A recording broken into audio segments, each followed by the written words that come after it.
नमस्कार प्यारे विद्यार्थियों, आप सभी 11वीं क्लास के छात्र छात्राएं ध्यान दें कि एक अपना जो 5वां लेसन है, ये 5वां लेसन है अपना गलता लोहा। पाठ का नाम अलग है, कहानी इसकी अलग है। ठीक है, ध्यान रखें कि शेखर जोशी अपने आप में एक विशिष्ट लेखक रहे हैं, प्रसिद्ध लेखक रहे हैं। इन्होंने जो रचना लिखी है वो बखूबी सम्मानित हुई है।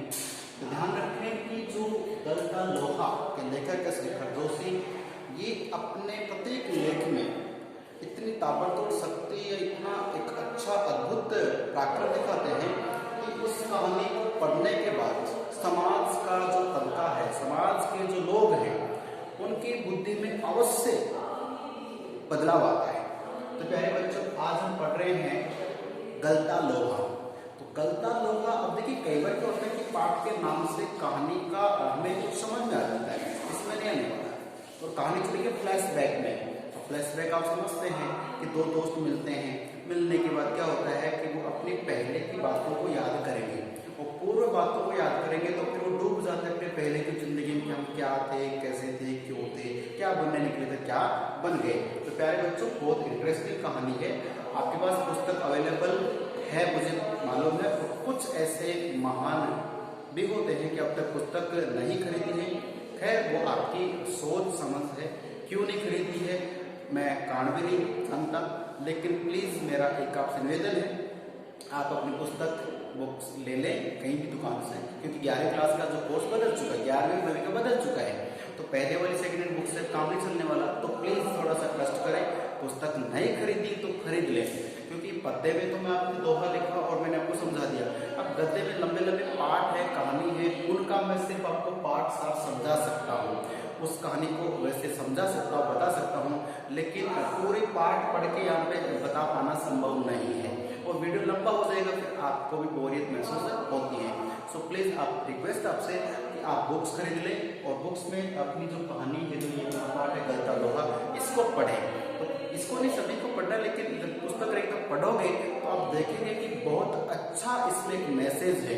और मैसेज है गलता लोहा मतलब जाति के नाम पे बच्चों में, चाहे समाज हो, परिवार हो, कुछ गलत बातें डाल देता है कि बेटा अपन तो उच्च कुल के हैं, ऊंची जाति में जन्म हुआ है, ठीक है, और दूसरे निम्न जाति के हैं, छोटी जाति के हैं। तो बच्चे भगवान का रूप होते हैं, साथ साथ खेलते हैं, साथ साथ पढ़ के बड़े होते हैं।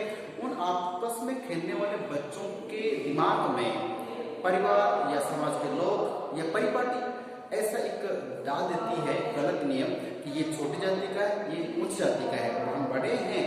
तो वो बड़प्पन जो है उस बच्चे को कहीं ना कहीं अखरता है, उससे परेशान करता है। बस उसी को लेकर शेखर जोशी जी ने कहानी बनाई है। इस कहानी में पात्र हैं हमारे मोहन। मोहन कौन है, क्या है, इसी के ऊपर पूरी कहानी घूमती है। और आप जानते हैं जैसे कि आज अपनी हिंदी फिल्मों में पहले होता था जैसे कि हीरो होता है, फिर चाहे शाहरुख हो, सलमान हो, कोई भी एक्टर का फेवरेट हो, उसके साथ में एक दूसरा को साथ में एक्टर होता है, उसका कॉमेडी का रोल भी करता था या उसका एक दोस्त बनकर उसकी समस्या में समाधान हेल्प करने वाला होता है। उसी प्रकार से यहाँ पर क्या है कि मोहन जो इस कहानी का मुख्य पात्र है, उस मुख्य पात्र को यहाँ पर एक सहारा देने के लिए धनराम नाम से दूसरा पात्र है। तो दूसरा जो पात्र है ये धनराम है। मोहन है वो पुरोहित जाति का है। पुरोहित जैसे कि ब्राह्मण कुल होता है, उच्च कुल होता है, पुरोहित होते हैं जो दूसरों को शिक्षा देते हैं, ज्ञान बताते हैं। बात तो सही है कि आम जन को पहले ज्ञान नहीं था, तो जो पुरोहित होते थे, ब्राह्मण संप्रदाय कुछ कुल के होते थे, उन्हें शास्त्रों का ज्ञान होता था, संस्कृत भाषा का ज्ञान होता था। उस ज्ञान से वो समाज की समस्याओं को दूर करते थे, पाठ अनुष्ठान करते थे और जो जनता होती थी वो उसे अपना भाई बड़े समझ के उन्हें दान दक्षिणा है, छोटे व्यक्ति अपने हिसाब से, राजा महाराजा अपने हिसाब से दान दक्षिणा देते थे। तो जो पुरोहित लोग होते थे, दूसरों के भले करने के जो लोग होते थे, ये उस जमाने में तो उनका समय व्यतीत हो गया कि दान दक्षिणा बहुत आ रही है, चढ़ावा बहुत आ रहा है, तो उसके आधार पे वे उनके बोलने के माध्यम से, उनके ज्ञान के माध्यम से बहुत अच्छा चल रहा था। अब उन्हें लगता था कि हम उच्च कुल के हैं और निम्न जाति के लोगों से मिलना, उठना बैठना नहीं। जिस क्षेत्र में छोटी जाति के लोग रहते थे उधर तो पुरोहित जी का आना जाना भी दुर्लभ था, और अगर छोटी जाति के व्यक्ति उधर से पुरोहित जी गलती से गुजर रहे हैं तो वो जो छोटी जाति वाला उसे बैठने के लिए कहने का दुस्साहस नहीं कर सकता कि कहाँ बैठाएंगे, क्या खिलाएंगे, क्या पिलाएंगे, मतलब वो उच्च कुल के हो गए। मानते हैं उच्च कुल का होना अच्छी बात है, लेकिन जो समय है वो धीरे धीरे बदलता जाता है, लोगों में हम दूरी बनाते हैं, वो दूरी फिर नुकसान देती है। तो यहाँ पे मोहन पुरोहित जी यानी पुरोहित संप्रदाय से है, उस बड़ी जाति से, और इनके जो वंशीधर जी पिता हैं, ठीक है, वो वंशीधर जी पिता पुरोहित संप्रदाय से और दान दक्षिणा बहुत आती थी, इसलिए इन्हें दुख क्या होता है इसका कोई एहसास नहीं था, साधन संपन्न अच्छे लोग हैं। चलो अच्छा चलता रहा, पढ़ते रहे। अब होता क्या है कि ये मतलब जो इसकी बात करते हैं मोहन की, तो मोहन पढ़ लिख लेता है, ठीक है, पढ़ लिखने के बाद कुछ कामयाब नहीं हो पाता है, तो ये तो वंशीधर जी अब बुजुर्ग हो गए, तो अपने खेतों का काम कैसे करें, और पहाड़ी क्षेत्र के लोग हैं तो ऐसे में संभव नहीं है पहाड़ के ऊपर जाना आना। तो मोहन अपने पिता के साथ साथ जा रहे हैं, और उन्हें क्या है, एक देखिए हंसवा होता है घास खोदने का, एक होता है गांव के बच्चे अगर कुछ है तो समझ सकते हैं कि जैसे ननाड़ी करते हैं ना, ननाड़ी, तो जैसे एक जिसमें मान लीजिए फावड़ी इस तरह से हो सकता है, कैसे हो सकता है, फिर पूरा ऐसे ही हो सकता है, इसमें एक लकड़ी होती है इस तरह से बड़ी ना बांस की, ये केवल पूरा लोहे का होता है, ठीक है, तो इसको इस तरह से अपन यूज करके, और जैसे मेड़ बनाना होता है या घास काटना होता है, तो हंसवा होता है एक विशेष प्रकार का होता है, जिसे हमें खुरपा भी कहा जाता है, इस तरह से पकड़ के इसको किया जाता था। तो ये घास खोदने का एक यंत्र है, कृषि यंत्र है, उस हंसवा को लेकर के उसमें वो बेंडा या बैंत लगवाना था, लकड़ी लगवानी थी, उसको लगवाने के लिए कहा जाता है धनराम।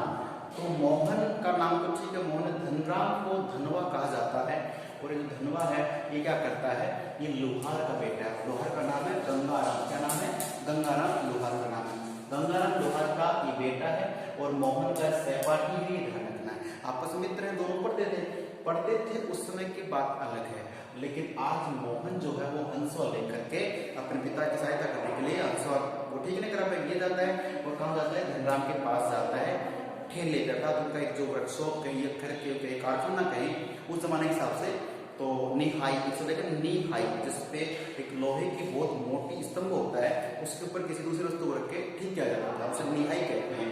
तो ये सारा काम किसका, धनराम का। जैसे ही मोहन है वो वर्तमान में एक बिल्कुल बेरोजगार है, पढ़ तो बहुत लिया लेकिन रोजगार नहीं मिला है, सक्सेस उसे प्राप्त नहीं मिली है, और इसके जो पिताजी होते हैं वो अपने बेटे को बहुत मन तन करके पढ़ाते हैं, लेकिन सफलता नहीं मिल पाती। ऐसे में क्या करते हैं, इसके पिता हताश हो जाते हैं और लोगों से झूठ भी बोलने लग जाते हैं। लोग पूछते हैं तुम्हारा बेटा क्या करता है, तो कहता है कि अभी अभी सचिवालय में एक अच्छी पोस्ट मिलने वाली है, बस उनका इम्तिहान हो गया है, परिणाम आना बाकी है।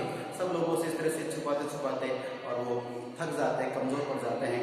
ऐसे में जो मोहन है वो अपने मित्र, पुराने मित्र बचपन के साथ धनवा के उससे थैले पहुंचता, जबकि धनवा है इसके पिताजी गंगाराम है। गंगाराम है वो कुछ दिनों पहले ही चल बसे, स्वर्ग सिधार गए, और जैसे स्वर्ग सिधारे तो आफर, यहाँ पे देखिए समय में आफर का मतलब उनका जो अड्डा है, जो काम करने का जो छोटी सी दुकान, लोहा का जो गाड़ा होता है, उसकी बात कर रहे हैं। तो आफर के पास बैठा कौन है, धनराम, जिसने पढ़ाई छोड़ दी है, और क्या लिखा, जातिगत हीनता का शिकार। धनवा या धनराम लोहार जाति का था और मोहन उच्च जाति का था। जब दोनों पढ़ते हैं उस समय से लेकर अब तक इनमें क्या है कि इसके दिमाग में है कि हम छोटी जाति के हैं, हम छोटा काम करने वाले हैं, तो उसको हीनता हो गई, विचार वही रुक गए, और इनको कहा गया कि तो उच्च कुल के हैं बेटा, तुम्हें खूब पढ़ना है, समाज में नाम करना है, देश का नाम करना है, तो इनको तो पंख लग गए। तो इनकी और इनकी सोच समझ का डिफरेंस रहा।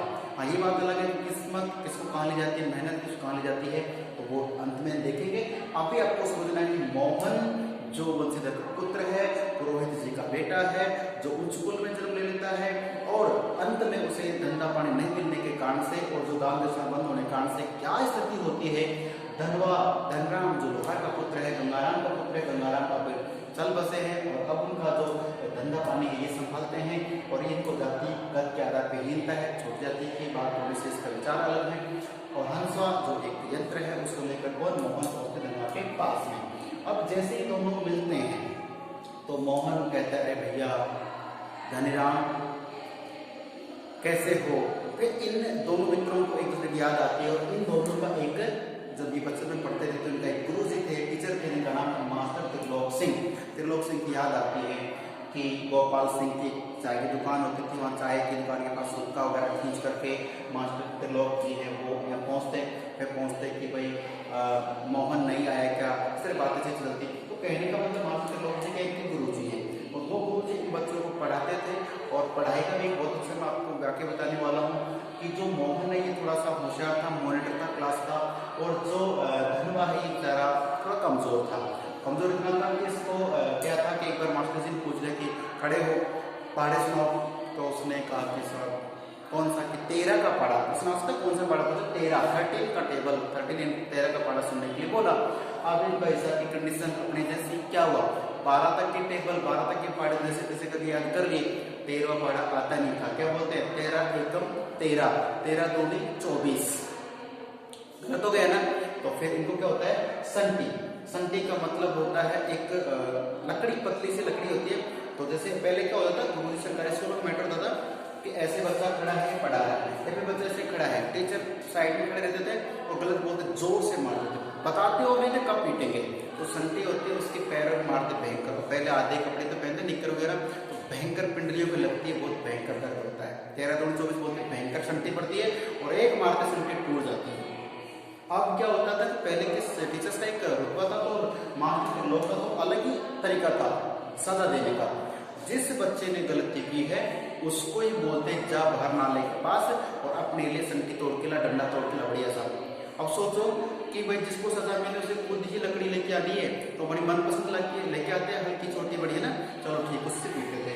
या फिर क्या कराते, जैसे ये जो मोहन था ये मॉनिटर था क्लास का, तो जैसे इसकी गलती आती है, किसी और गलती आती है, तो मोहन कहते कि आप इनको पनिशमेंट दो। पहले होता था तो ये मोहन क्या करते हैं, बच्चों को संटी से मारता था या कान पकड़ा के उठक बैठक लगवाता था, या कई बार हाथ भी इसे थप्पड़ बड़ी मारते थे। तो ये इसे उसके अपने होशियार होने का फायदा मिलता, कुछ भी होता। हालांकि दोनों मित्र थे, ठीक है। अब ये दोनों जो मिले हैं इस स्थिति में बड़ी उम्र में, अब कहानी चलती है फ्लैशबैक में कि ये दोनों मिल कहते हैं यार मास्टर त्रिलोक के क्या हाल चाल है। तब ये धनराम कहता है कि भैया मास्टर त्रिलोक तो चल बसे, अब ये बड़े हो गए हैं, जाहिर सी बात है जो टीचर था उनकी उम्र हो गई। जब धनराम के पिताजी गंगाराम क्या हो गए, स्वच्छ धार गए, तो ऐसी बात है गुरुजी भी पहुंच चुके हैं। अब ये दोनों मिलकर क्या करते, गुरुजी की बातों क्या करते, अपने पूरे बचपन को पूरा याद किया। ज्यादातर ये पार्ट फ्लैशबैक फिल्म में चलती है ना, ऐसी कहानी में चल रहा है, ठीक है। फिल्म में कई बार सुना इंस्पेक्टर है, उसने किसी को पकड़ा, अब उसको पकड़ा वो चोरी डकैती करते पकड़ा कर, लेकिन उसको पकड़ के जेल में लाते हैं। फिर इंस्पेक्टर साहब उसे क्यों मारते हैं, पूछते हैं कौन है क्या है, तो चोरी क्यों करता है, ये वो। फिर कहता है कि साहब मैं चोर तो नहीं था, मैं पैदाइशी चोर नहीं हूँ, तो मुझे चोर बनाया है किसने, समाज ने, फला उस तरह से। फिर वो फ्लैशबैक कहानी चलती है और पूरे बचपन से शुरू होती है, वो ही यहाँ पढ़ने जा रहे हैं, दोनों मिलते हैं, इसकी बात चलती है। अब कहानी शुरू होती है कि मोहन एक उच्च कुल का बालक है और धनराम है लोहार जाति का, एक निम्न जाति का बच्चा है। दोनों स्कूल पढ़ते हैं, स्कूल में पढ़ने की बात करें ये होशियार है, ये थोड़ा कमजोर है, ठीक है। यहाँ तक इन्होंने अपना जैसा तैसे करके पढ़ाई पूरी कर ली। अब आगे की पढ़ाई के लिए छात्रवृत्ति मिलती है और गांव के पास में एक स्कूल थी, पहाड़ी के उधर जाना था और इसके पास क्या नहीं था, इसके पास नहीं था तो क्या, इसके पास दूर उधर दूर जाना आने के लिए साधन नहीं थे, इतना पैसा नहीं था। तो इसके पिताजी जो कौन है, कौन बंशीधर जी, वो अपने उस पहाड़ी के उस पार कोई यजमान थे, कोई जानकार थे, उनके यहाँ पे अपने बेटे को रख दिया, आप आना जाना ऐसे कर लीजिए और फिर 5-7 दिन अपने घर आ जाया करें। तो उधर से इनको नदी पार करनी पड़ती थी। अभी प्यारे बच्चों की बात करें कि कल ये 2 अक्टूबर को गांधी जयंती थी, उसमें लाल बहादुर शास्त्री जयंती भी थी, लेकिन लोग कम जानते हैं लाल बहादुर शास्त्री जो हमारे देश के प्रधानमंत्री बने रहे, उनको भी पढ़ने जाने के लिए रोजाना नदी पार करनी पड़ती थी।